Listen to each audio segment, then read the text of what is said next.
As the insider-exclusive investigative news team travels across America producing the Justice in America Network TV series, we invite you to join us as we uncover real stories about the issues that promote justice and fairness for injured people, safeguards victims' rights, and the opportunity to help guide the hands of justice, especially when people's lives have been destroyed, families ruined, dreams lost, or widespread societal change and reform are needed.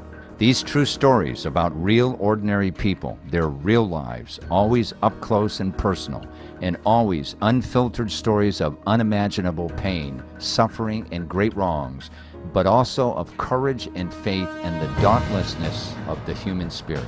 These stories are also about the trial lawyers who helped these ordinary people navigate a very complex legal system to get justice as they faced extreme life-altering adversities, and how the government and big business with their million-dollar PR campaigns are slowly eroding our rights to seek justice and making an end run around the civil justice system. Our TV stories show relief and vindication for shattered lives and seemingly lost souls. The compassion, warmth, love, and determination of the human spirit found within these shows are neither imagined nor contrived.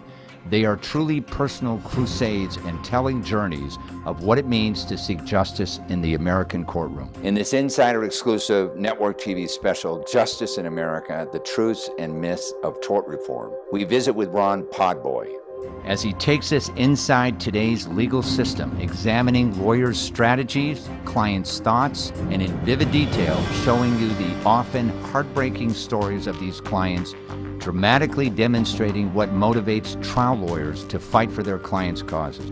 Some of these same trial lawyers have been in the crosshairs of attacks by so-called tort reform advocates for the past 30 years.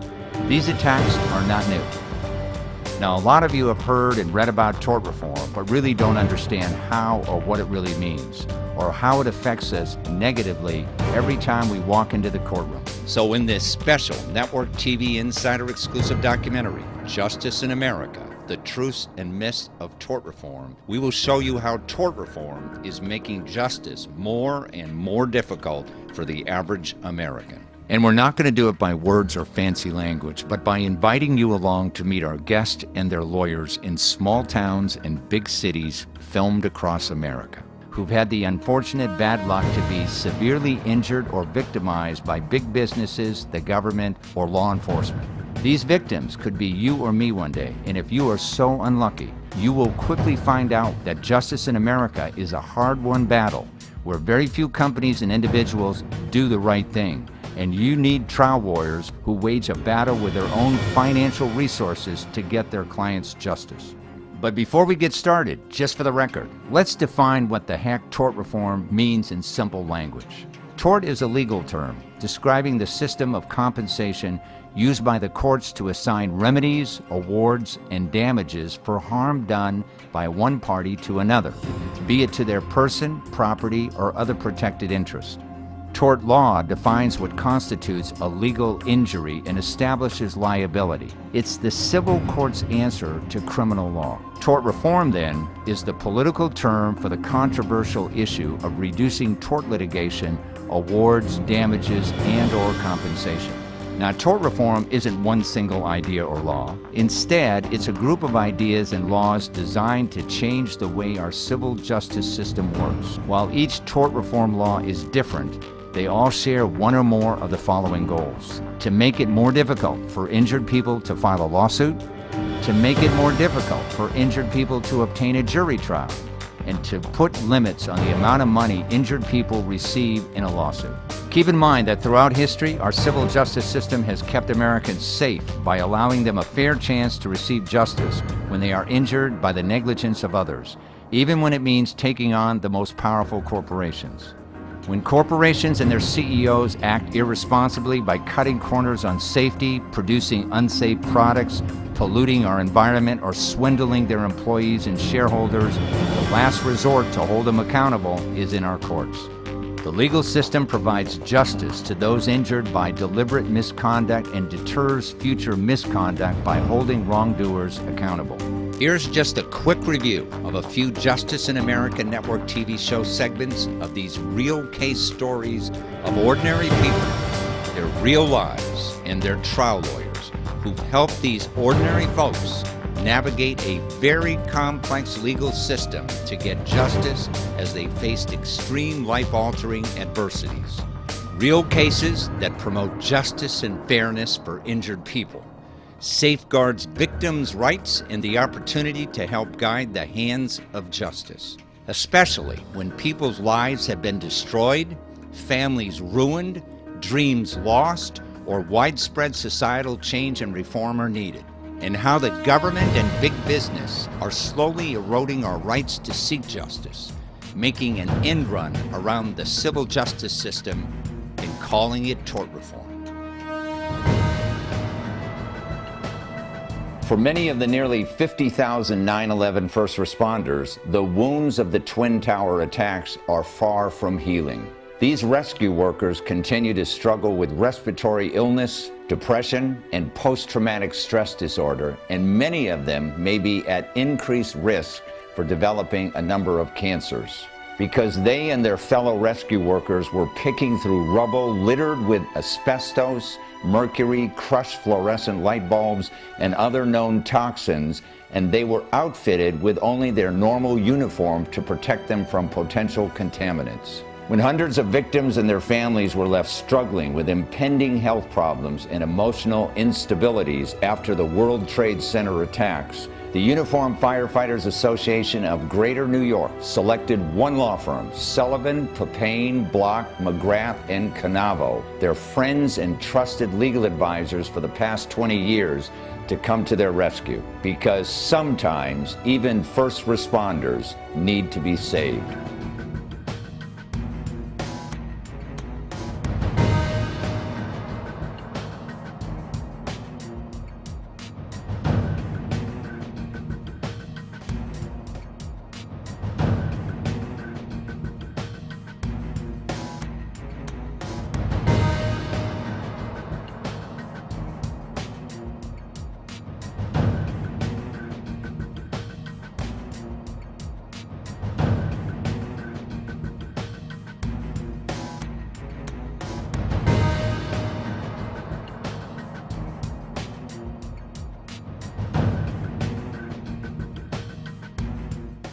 I was promised a better life.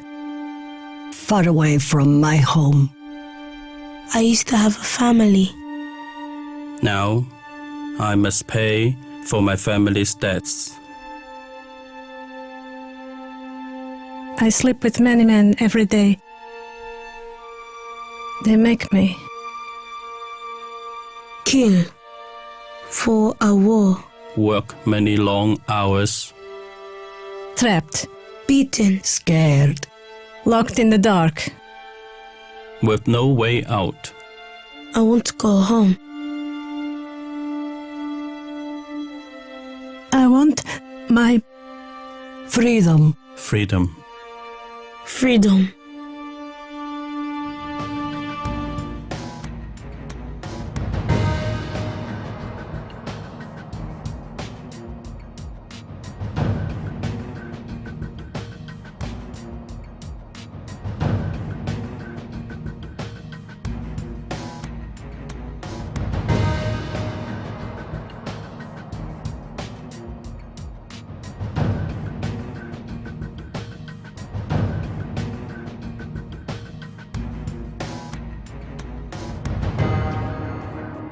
The last thing that we as Americans would remotely suspect is that the greatest engineering firm in the world, so named because they were able to build a Panama Canal when no one else could, the greatest engineering firm in the world caused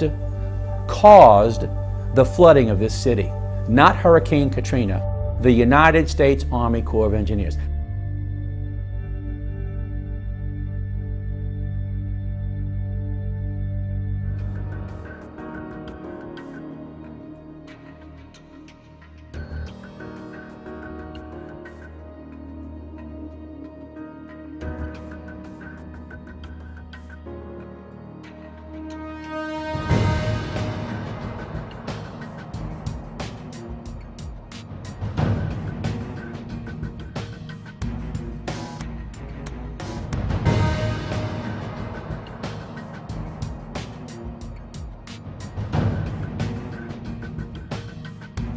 And because of one negligent moment, it has become a painful and needless tragedy.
The state of Louisiana's medical malpractice laws are full of traps, and how the healthcare and insurance industries are far more protected than anywhere else. In Sharon Boxey's case, you will see how her doctors malpositioned her head and neck during surgery that substantially reduced blood flow through the carotid arteries to her brain, causing massive brain damage, which went undetected during surgery and rendered her a total quadriplegic. So far in 34 years, no one has come close to having a Supreme Court decision finding that the cap or the act was unconstitutional. We are going to show right now a day in the life of Sharon Boxey and what these doctors did to her.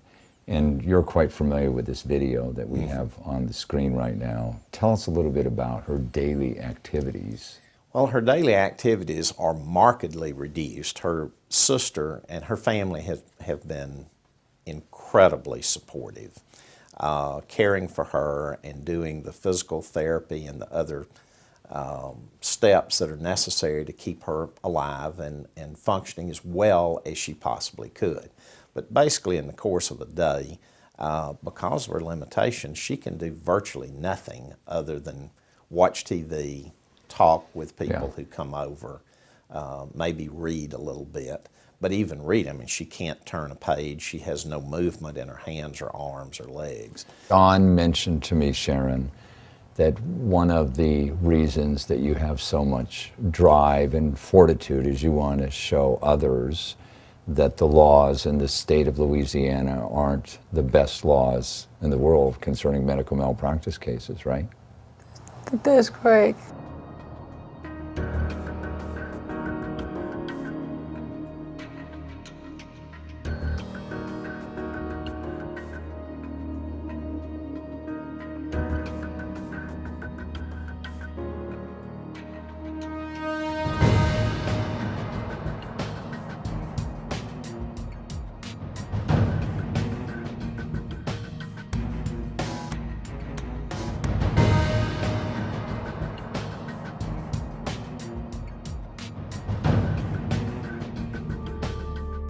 On July 26, 2003, at approximately 3:45 in the afternoon, Christopher Allison and his family were driving back to Pocatello, Idaho, from their vacation in Washington. Suddenly and unexpectedly, their vehicle was struck by another driver from the rear, jackknifing their camper and overturning their Ford Expedition, crushing and killing Christopher and injuring the rest of the Allison family.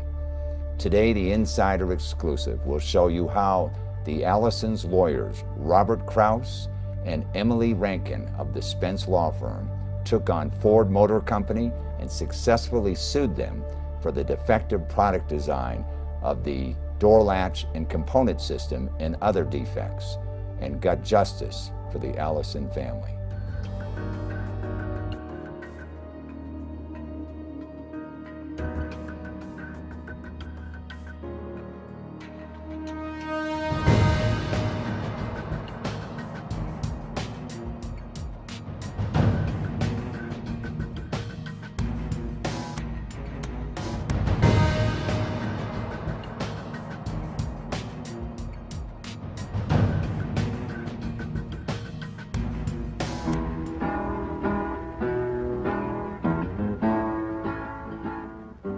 My name's Jeffrey Scott Hornoff, and I'm a police officer. I was convicted of first-degree murder and sentenced to life in prison. Every step of the judicial system failed me and my family. And if not for the guilt and remorse of the true killer, I'd still be in prison. She died, I killed her.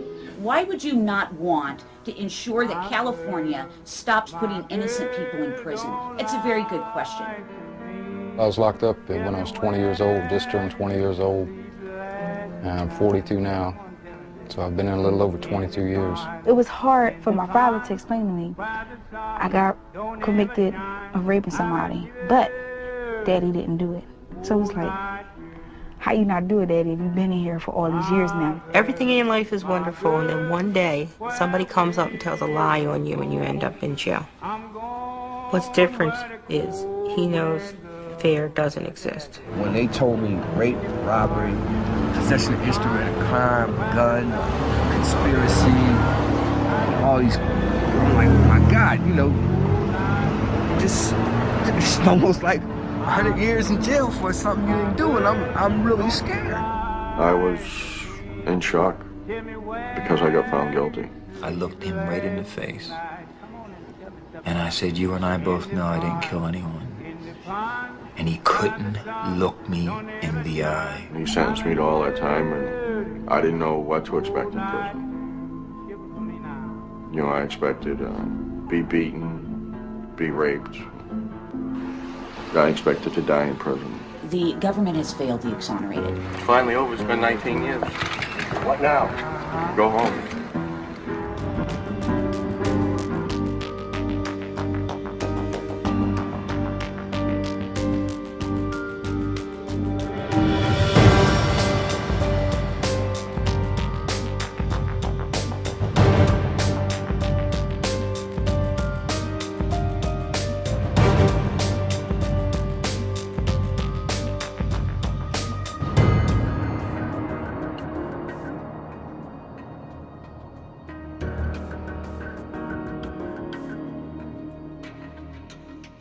Dr. William J. Irwin failed to comply with the appropriate standard of care for an OB/GYN in the year 2007.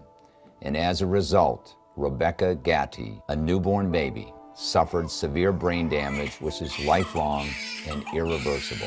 Those brutally frank words were how the Louisiana Medical Review Board explained to Ryan and Susan Gatti, the parents of their new baby girl, Rebecca, why Rebecca had suffered irreversible brain damage due to the incompetence of Dr. Irwin, and now will require round-the-clock care for the rest of her life with no chance whatsoever for improvement.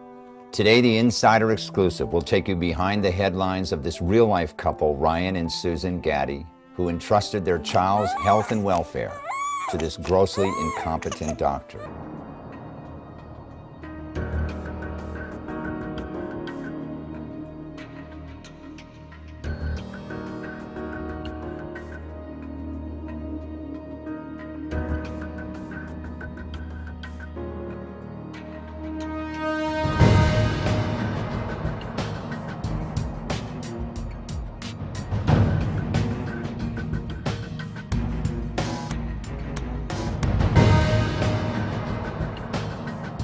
The following is a TV commercial for American Family Insurance.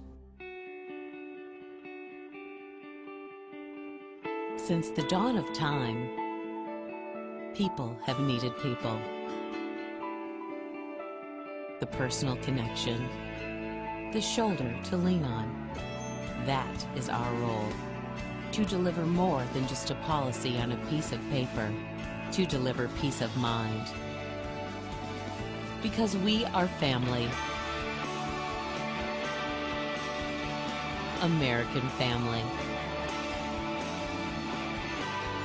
And like family, we grow stronger each day with the constant promise to always be fair, helpful, and caring.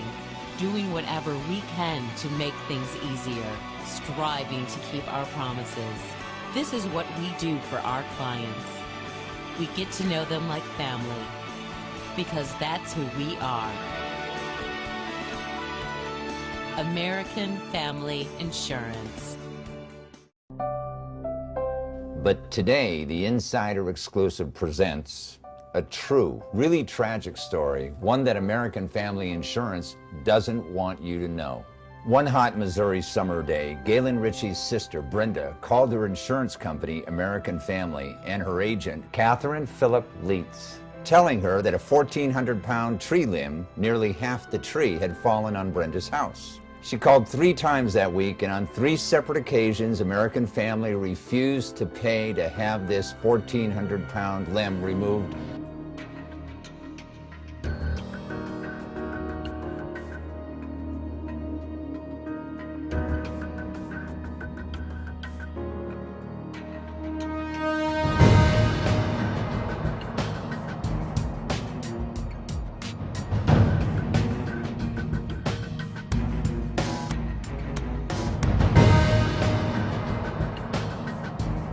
If you don't care about people, you couldn't do this job.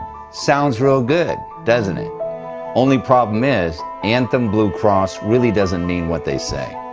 Ask Bob Daringer, widow of Esther Daringer. 49-year-old Esther beat breast cancer until it metastasized to her brain.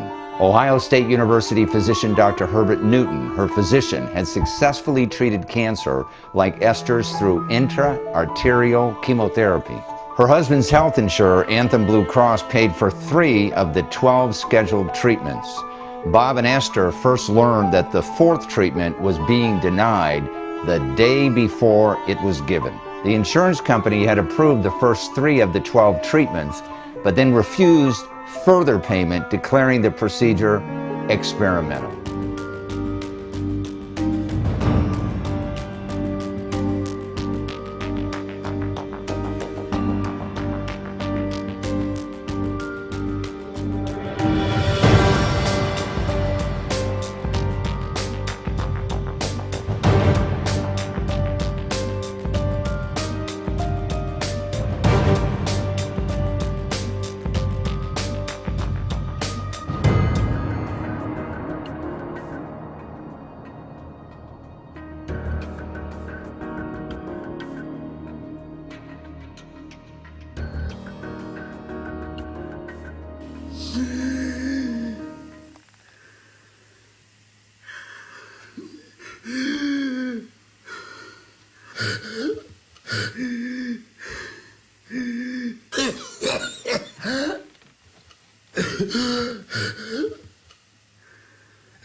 Cigarette smoking is the leading cause of preventable death in the United States.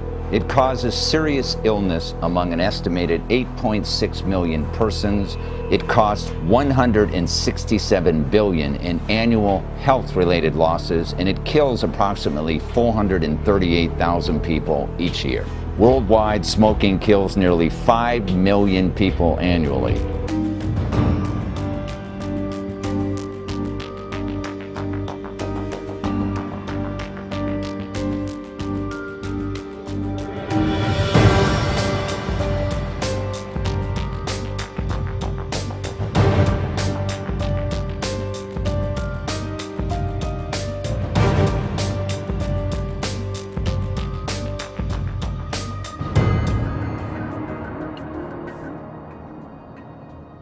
I'm honored to stand here today with dedicated colleagues from within the Department of Justice as well as beyond it to announce a historic settlement with Pfizer Incorporated in a combination civil and criminal settlement Pfizer has agreed to pay $2.3 billion, the largest healthcare fraud settlement in the history of the Department of Justice.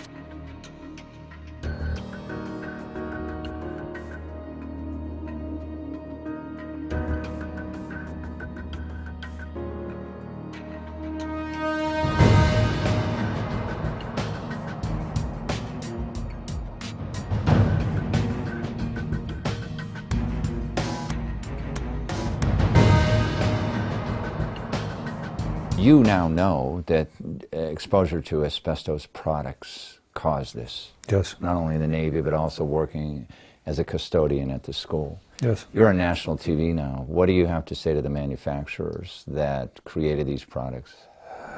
Well, they knew years ago, and they should have started much earlier in the process of eliminating the asbestos from all their products. They chose not to, you know that. They chose not to. Most of the major companies, some that were litigated against, filed bankruptcy and then turned around and regrouped, and they were doing the exact same thing. They're going strong. Using the same products. Yeah, they have a total disregard for human life, don't they? They do.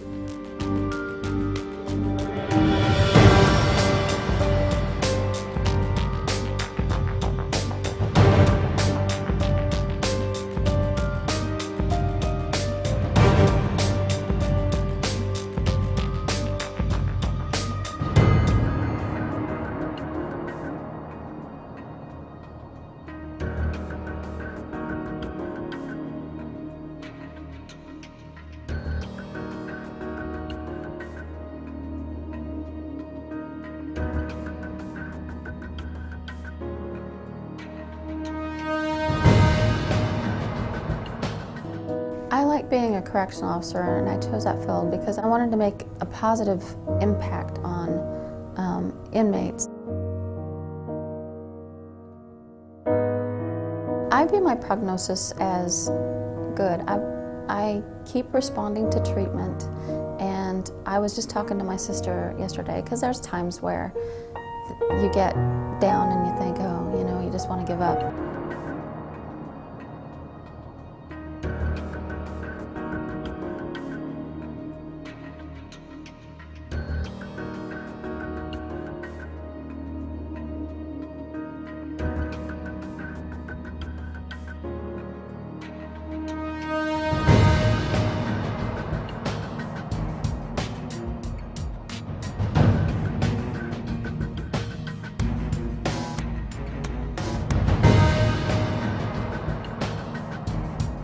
Cannot operate with one hand. Dr. Anthony Sterling is an orthopedic surgeon who can no longer take care of his patients. He's been disabled ever since 1998 when he had surgery to remove a bone spur pressing on his spinal cord. The surgery did not turn out well. The worst thing that could happen to a surgeon happened to Dr. Sterling. During the surgery, he suffered a terrible injury that rendered his left arm completely paralyzed, and it remains paralyzed to this day, trapped in an ugly brace. So the man who routinely performed about 500 surgeries a year and expected to continue helping patients for another 15 years can no longer enter an operating room.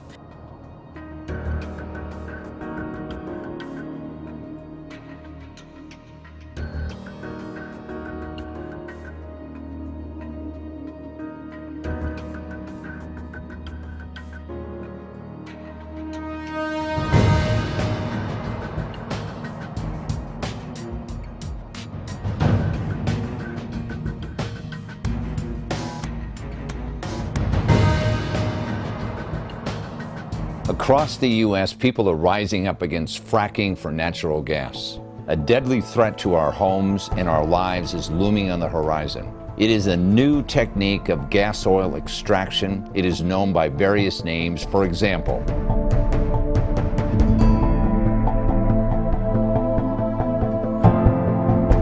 the oil and gas industry says it isn't new.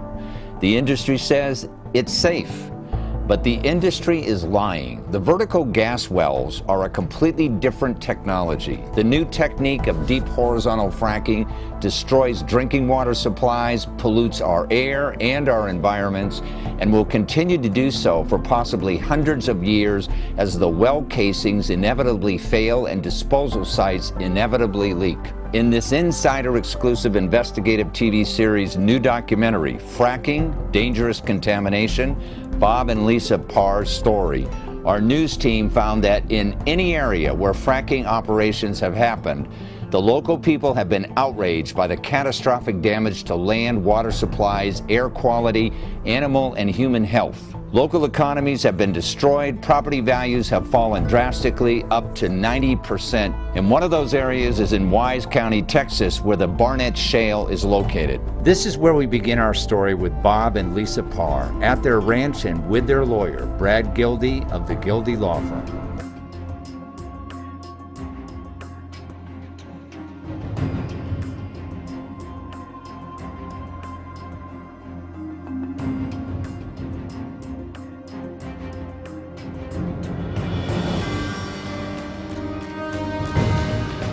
Into the stands, leaving only enough time, 3 seconds, for Clay Rush to possibly kick the game winner. Rush has made field goals of 20 and 26 yards, missed from 41. This one will be from 20 yards to win the Arena Bowl.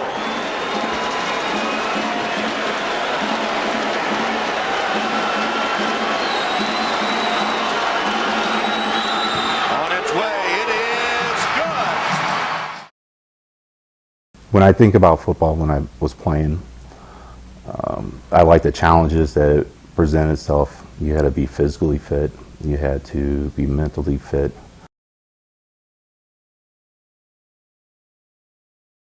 What's unique about arena football, I miss the fans. It's a close-knit group. We consider us as a family.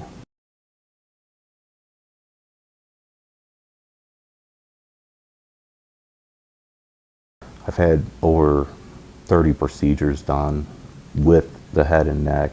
I've been on 90 different medications. I don't know what it's like not to have a headache.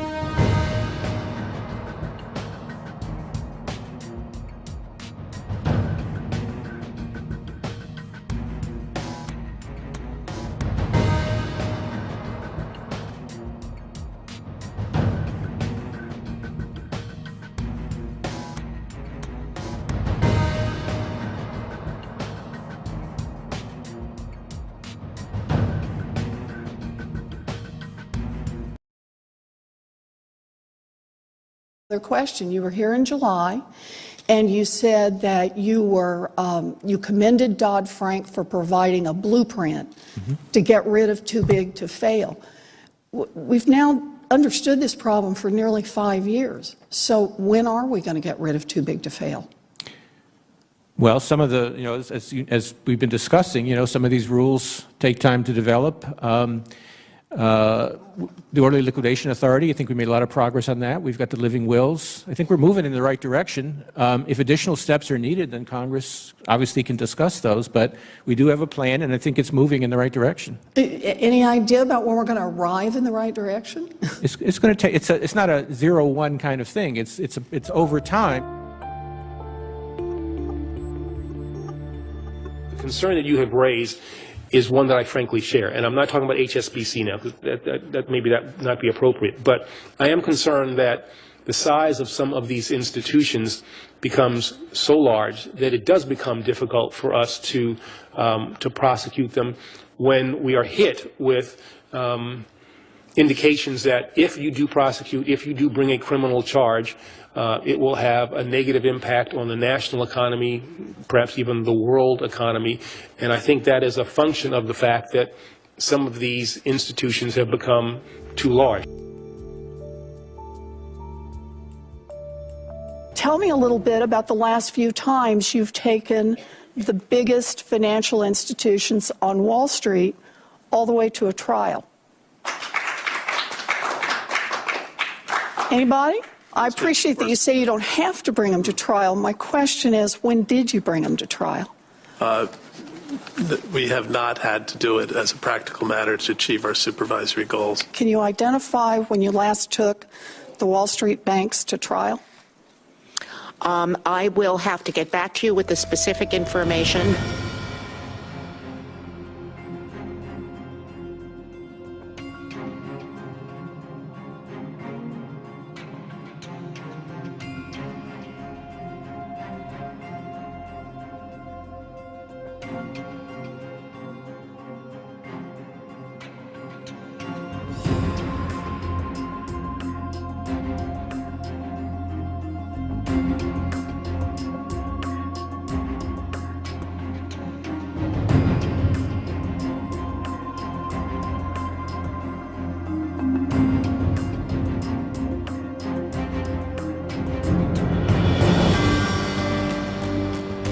These are just a few of the real Americans who have dealt with our legal system that is gradually eroding in favor of big business and the government because of tort reform legislation.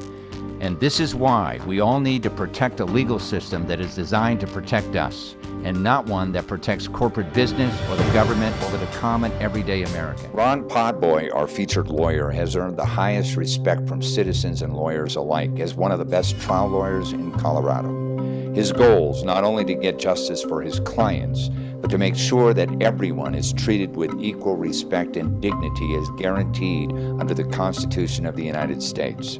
He has seen many innocent and hardworking people become victims, and because of that, he is driven to fight for people who have been harmed by the willful or negligent actions of others. He has built a substantial reputation by consistently winning cases other law firms have turned down.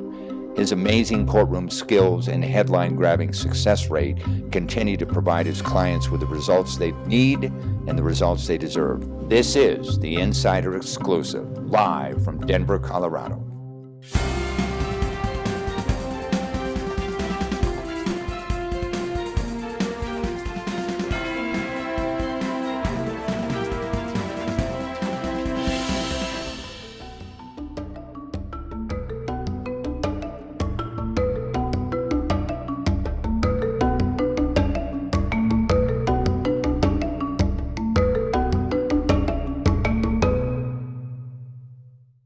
It is my great pleasure to introduce Ron Podboy to the show. Welcome to the show, Ron. Thank you, Steve. Glad to be here. Tell our audience a little bit about what your law firm does. I'm a solo practitioner.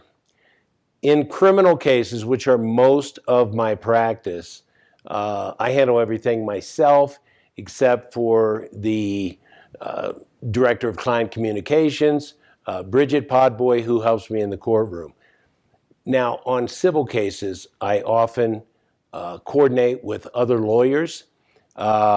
Sometimes they're in a position of working up a lot of motions, arguments that have to be presented to the court prior to the trial. I step in at trial time. That's my specialty. In this state of Colorado, we like to call it politically, it's a purple state, meaning there are aspects of it that are very conservative and some that are liberal, correct? That is true. In civil cases, you've had, for example, we did another show where you represented the parents in a wrongful death of their son. You've been up against these caps, and define for our audience what a cap is, what tort reform is, and how it really doesn't work in favor of citizens. Well, it doesn't work in favor of citizens. And tort reform came in Colorado and in so many places to protect certain interest groups. Here in Colorado, the ski industry was very sensitive to the fact that skiing's a dangerous sport. People can get injured. They didn't want to have their profits reduced by having to pay out a lot of money to people who are injured, maybe because of the negligence of the ski area. Caps came in. You are only going to get so much in a certain style of a personal injury case. You are only going to get so much in a wrongful death case. It really protects the business interests. The business interests have a lot of sway with the legislature. What is the, like for example, in Orion's case, you sought to see if you could get exemplary damages over and above the caps, correct? What's the the problem and the challenges you face in doing so. After you have a case filed for 60 days in Colorado and a wrongful death case, if you feel you can make the proof, you put a motion to the court for exemplary damages. We did that. You have to show that there was willful or wanton behavior by the actor, by the defendant, to get exemplary damages. In the case for Orion Collagen, that was turned down by the court. They said legally we didn't meet that standard. We believed we did because of active misrepresentation by the apartment management company about the depth of the ponds. Vinnie was misled. Vinnie Mangus was misled when she toured the apartments. They said, oh, these are shallow ponds. Well, that makes you think you can walk in, you can walk out. Hardly the case here. In addition, there was a previous accident where a 2-year-old went into one of the ponds, luckily was pulled out and resuscitated, but they knew that it was dangerous. They actively hid that information from Vinnie Mangus when she toured the property. We saw that as willful, wanton behavior, which should have qualified us for exemplary damages. Unfortunately, the court didn't agree. Almost everybody in America knows the McDonald's case, where an elderly woman went into McDonald's, and I'll just relate a little bit of the facts, purchased coffee, put it between her legs. She was a passenger, and she was going to put sugar and cream in it, and it spilled and it burned her groin area because the temperature was like 190 degrees. Now, what a lot of people do not know is that she went to a lawyer, and the lawyer said to McDonald's, look, my client was severely burned, and we'd just like you to cover the medical costs, the damages, which were only $25,000. And McDonald's says, screw you. Right. In the discovery, and in discovery in cases when you do your investigation, it was discovered that McDonald's had 900 additional complaints for the very same reason, and they chose not to lower the temperature of the coffee from 190 degrees, whatever it was, to about 140 degrees, all right? So we hear a lot of people, even today, talk about the McDonald's case. The client, I think, won $6 million. Eventually, they went to trial, and part of that $6 million was a punitive damages award, which punitive damages really saying to the company, you knew about this, you chose not to do anything about it, so we're going to punish you, and we're going to punish you because that will send a message not to do this again and take corrective action, right? That is the essence of punitive damages. Wake up, quit acting this way, pay extra money because you did act this way. Now, one of the myths that are propagated by conservatives, and I don't know whether all conservatives are Republicans, but maybe that's synonymous, is that America is suffering from a litigation explosion of personal injury lawsuits. Is that true? Look, the courts are set up to handle this.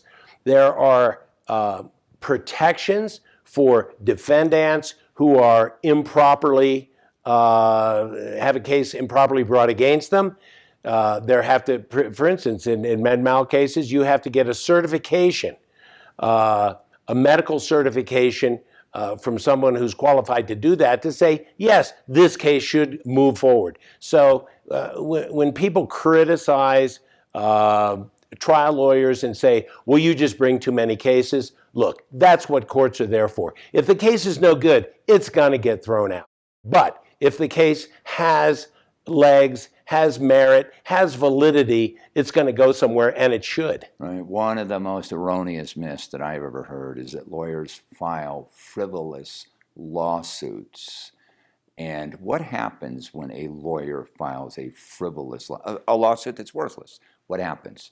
It immediately gets thrown out of court, right? You don't go anywhere, and you can't make a living doing it, and everybody has to make a living.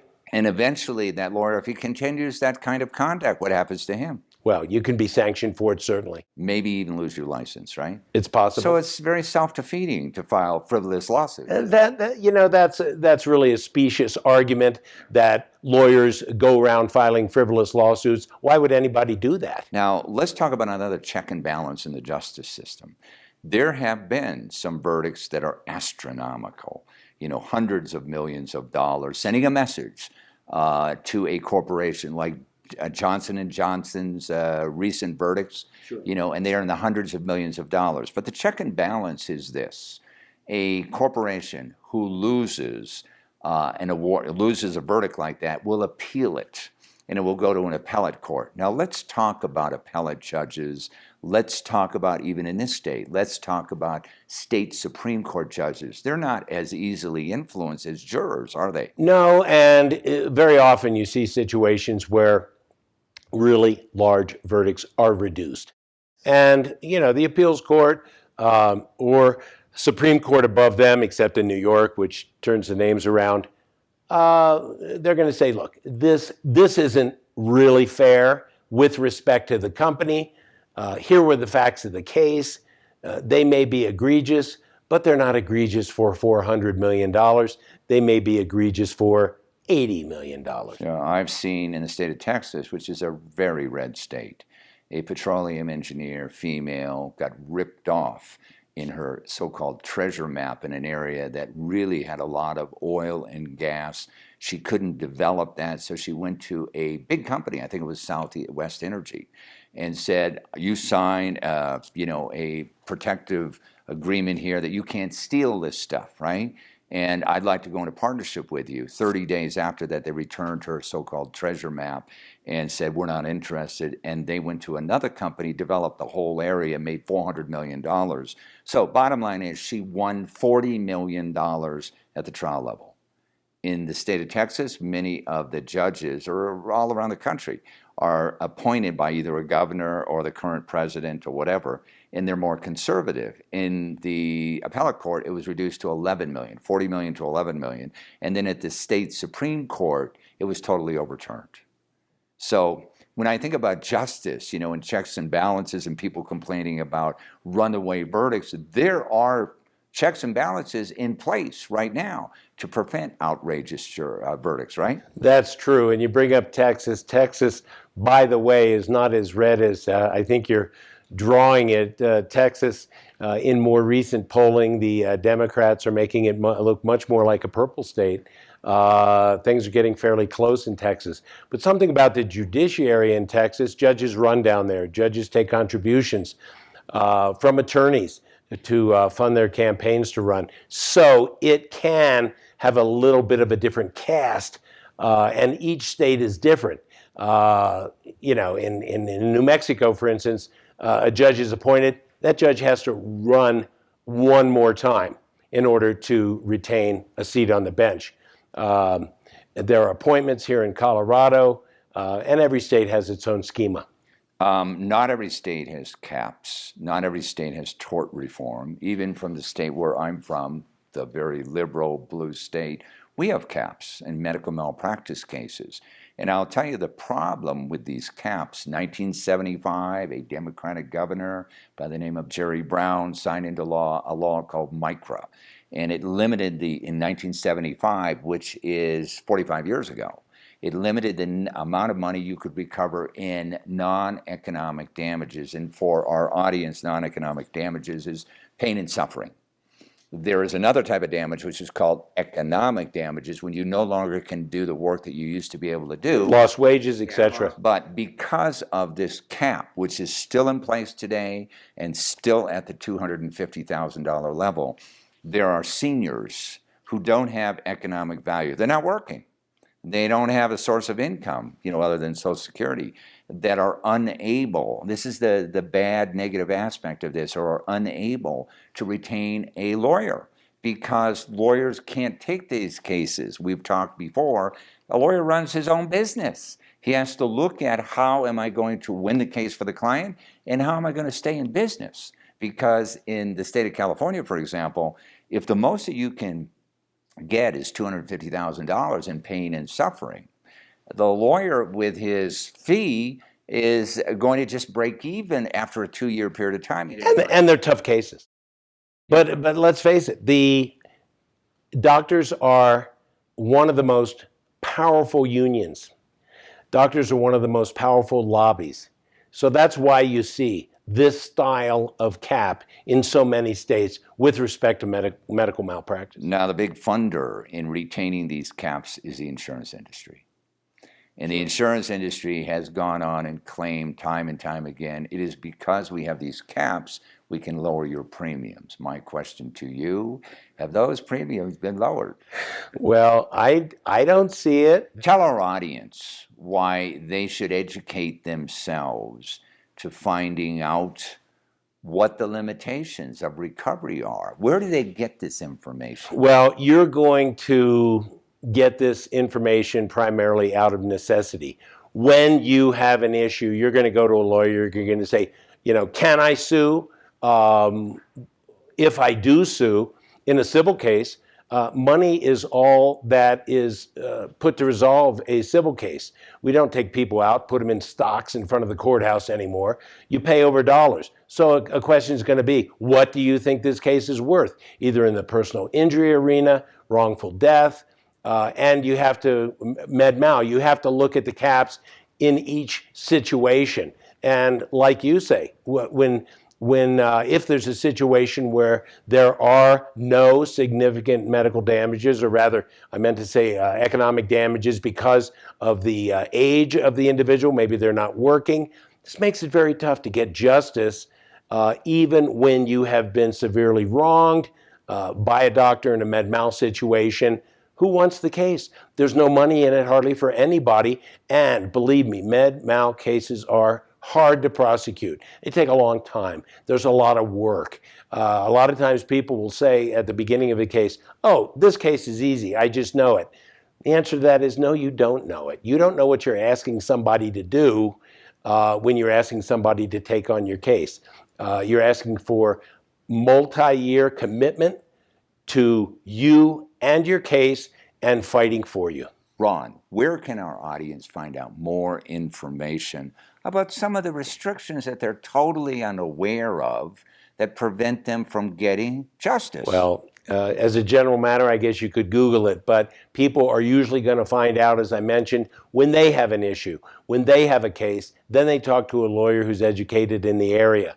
But as far as the whole question about tort caps, frankly, dealing with it in Colorado for so long, knowing that, for instance, in the Mangus v. Apartment Consultants case, that $4 million would have been paid over in Pennsylvania, in Texas, in California, but it's reduced to 1/10 of that in Colorado. I've had to live with that as an attorney here, and I can tell you I'm a little bit chary about predicting change in that area, because the business interests are strong that get that legislation. An individual who wants to get it changed isn't going to do anything unless they're part of a well-organized group, really. I want to thank you for being on the show and sharing your thoughts. Thank you. Thanks, Steve. It's a pleasure. Thanks for joining us. You can get more information about our guest and the issues at insiderexclusive.com.